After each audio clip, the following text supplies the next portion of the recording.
Bahkan efeknya bisa lebih parah dari merokok 15 batang sehari. Ini artinya bisa lebih parah dari diabetes.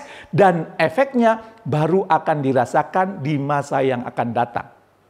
Data dari Journal of the American Heart Association menyebutkan bahwa kesepian ternyata bisa memicu penurunan daya ingat. Ya. Dan selain menurunkan daya ingat otak itu yang sering disebut demensia. Dikarenakan volume otak yang menyusut seiringnya waktu. Jadi, yuk kita mulai rangkul kembali kerabat, teman, guru, atau bahkan rekan yang sudah lama tidak berjumpa.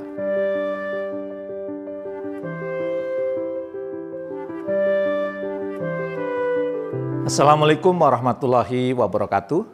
Bertemu kembali dengan saya, Jamil Azzaini, di acara Leadership Inspiration. Semoga Anda semakin sukses, semakin mulia.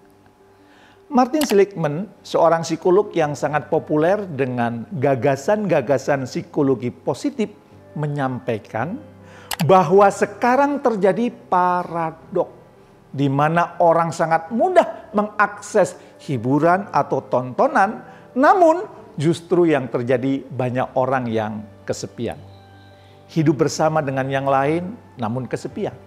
Termasuk berlebaran dan bertemu banyak orang, namun mengalami kesepian.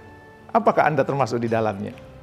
Nah, bagaimana lebaran Anda kemarin? Momentum tahunan ini tentu sangat erat kaitannya dengan silaturahmi. Tapi apakah silaturahmi ini hanya penting dilakukan saat lebaran saja? Lebaran memang momen terbaik. Tapi keutamaannya justru jika bisa tetap dilakukan setelah lebaran. Maksudnya tetap bersilaturahmi walau lebaran sudah selesai. Apa hubungannya kesepian dan lebaran? Nah, mari kita bahas dalam video kita kali ini. Pada silaturahmi di momen lebaran, kita diberi kesempatan untuk berkumpul dengan sanak keluarga, saling memaafkan, dan merawat pertalian sosial, pertalian persaudaraan. Pertemuan lintas generasi ini nyatanya juga dianggap penting oleh para generasi muda. Jajak pendapat Kompas.com baru-baru ini merekam hampir seluruh responden lintas generasi, yaitu 98,5% menganggap silaturahmi itu penting dilakukan saat lebaran. Bahkan 53,1% responden generasi muda menganggap momen ini perlu diusahakan untuk bertemu secara fisik. Nah, menariknya, padahal generasi muda, terutama Z, sering disebut sebagai generasi yang kesepian. Apakah silaturahmi ini bisa dijadikan obatnya? Ya, kita bahas ya, karena ternyata silaturahmi ini bisa menjadi obat kesepian. Banyak mungkin yang masih salah kaprah tentang makna silaturahmi. Mari kita luruskan dulu maknanya. Silaturahmi sebetulnya memiliki makna yang berbeda secara syariat dengan KBBI, Kamus Besar Bahasa Indonesia, atau yang selama ini mungkin kita pahami. Secara syariat, silaturahmi itu punya makna hubungan terhadap keluarga atau kerabat serahim, saudara sekandung. Sedangkan secara bahasa Indonesia, silaturahmi itu bisa diartikan terhadap teman atau kerabat yang tidak terhubung tali persaudaraan, yang tidak sekandung. Di video yang kali ini, saya akan bahas silaturahmi dengan konteks yang lebih umum. Jadi, bisa diartikan ke keluarga dan juga ke pertemanan, ke persaudaraan, atau mungkin ke teman-teman lama Anda. Kenapa sih saya tertarik membahas isu ini? Ya, menurut studi terbaru di akhir tahun 2022 oleh Eden Project Communities di UK, sekitar 14% dari Gen Z itu ternyata belum pernah merasakan kesepian. Banyak berarti yang pernah merasa kesepian. Nah, menariknya, tren dari angka ini terus bertambah dari generasi ke generasi. Artinya, semakin kesini, semakin banyak orang yang merasa kesepian. Sehingga di UK sekarang mulai banyak bermunculan proyek-proyek yang memfasilitasi orang-orang untuk berkumpul supaya terhindar dari perasaan kesepian. Di Amerika, hasilnya pun tidak jauh berbeda. Menurut US Loneliness Index, 79% generasi Z di sana merasa kesepian.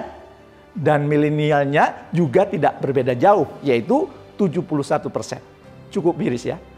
Karena secara ilmiah cukup banyak dampak negatif dari kesepian ini. Bahkan efeknya bisa lebih parah dari merokok 15 batang sehari. Ini artinya bisa lebih parah dari diabetes. Dan efeknya baru akan dirasakan di masa yang akan datang. Data dari Journal of the American Heart Association menyebutkan bahwa kesepian ternyata bisa memicu penurunan daya ingat. Ya. Dan selain menurunkan daya ingat otak itu yang sering disebut demensia. Dikarenakan volume otak yang menyusut seiringnya waktu. Jadi, yuk kita mulai rangkul kembali kerabat, teman, guru, atau bahkan rekan yang sudah lama tidak berjumpa. Sambung kembali silaturahmi kepada mereka. Tidak perlu menunggu diundang, apalagi menunggu lebaran, menunggu mereka datang. Banyak sekali keutamaan di sana. Pada sebuah studi yang berlangsung selama 10 tahun di Australia, hasilnya para lansia yang punya lebih banyak teman, 22% lebih panjang umur dibandingkan yang temannya hanya sedikit. Studi lain juga menyebutkan banyak teman mengurangi resiko serangan jantung. Ya, kira-kira berapa teman Anda sekarang? Ayo diperbanyak. Tapi yang perlu di-highlight di sini, hubungan yang terjalin memang berkualitas, tidak hanya berteman. Mereka saling berjumpa dan berbagi cerita, peduli satu sama lain, juga beraktivitas bersama selayaknya tanaman. Ya, kualitas hubungan ini pun perlu kita rawat. Kita pupuk, kita siram secara berkala. Kalau saya bahkan sampai kadang ngajak ngobrol tanaman di taman di rumah saya. Nah, bagaimana kalau dengan manusia?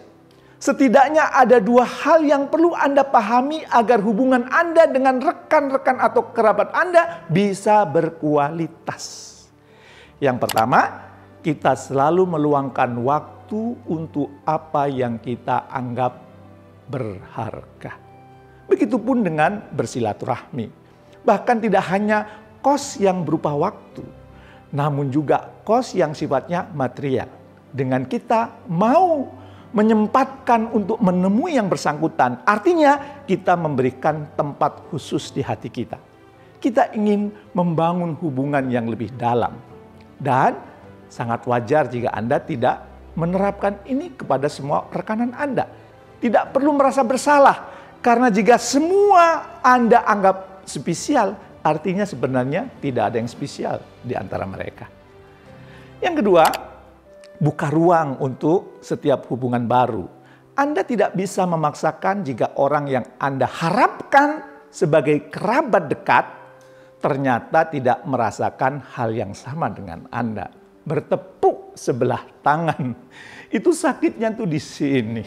Oleh karena itu, hari ini dekat, bisa jadi besok putus, nyambung lagi, putus lagi. Nah, orang yang semula tidak dekat, ternyata semakin kesini Anda bisa menemukan kecocokan. Hubungan pertemanan pasti akan berubah seiring berjalannya waktu. Dan yang akan bertahan jika kedua belah pihak menganggap satu sama lainnya sama berharganya, tidak bertepuk sebelah tangan. Dan yang ketiga, secara spiritual, silaturahmi itu memanjangkan umur dan memurahkan rezeki.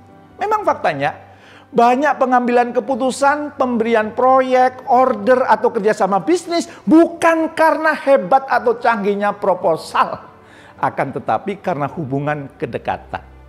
Apabila kualitas proposalnya tidak berbeda, jauh, ya, atau paling tidak nilainya bobotnya sama, sang pemberi order pasti akan memberikan order kepada mereka yang secara emosi dekat.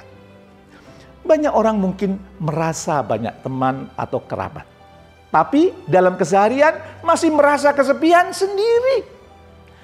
Karena teman dalam arti yang sesungguhnya bukan berdasar angka follower di sosial media kita, tapi mereka yang secara lahir dan batin memiliki koneksi sehingga mau menyempatkan bertemu sapa, ya, atau kemudian bertemu saling berbagi cerita.